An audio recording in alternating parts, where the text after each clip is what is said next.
When your project review is minutes away, why deal with multiple documents scattered between different programs? Timelines in docs, marketing decks and slides, budgets in sheets? There's a better way to prepare. Just select your files, click Combine, and done.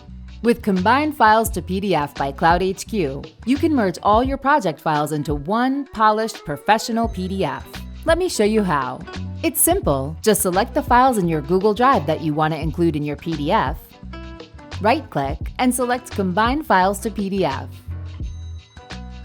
You can name your new PDF here, or select an existing one to append these files to.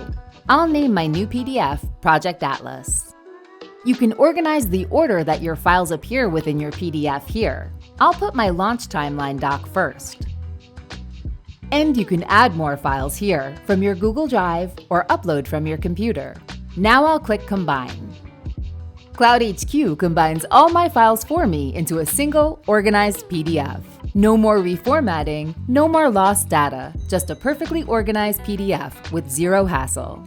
Combined Files to PDF by cloudHQ lets you merge mixed formats, docs, sheets, presentations, product images, PDFs, and more.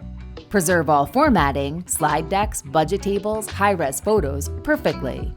Save hours on every project. Why waste time on manual merging? And collaborate effortlessly. Because it works in Google Shared Drives, your project team can easily collaborate. Try Combine Files to PDF by cloudHQ today and make every project effortless. cloudHQ, helping your productivity one click at a time. Don't forget to hit the like and subscribe button if you want to know about all the latest apps that make you more productive at work.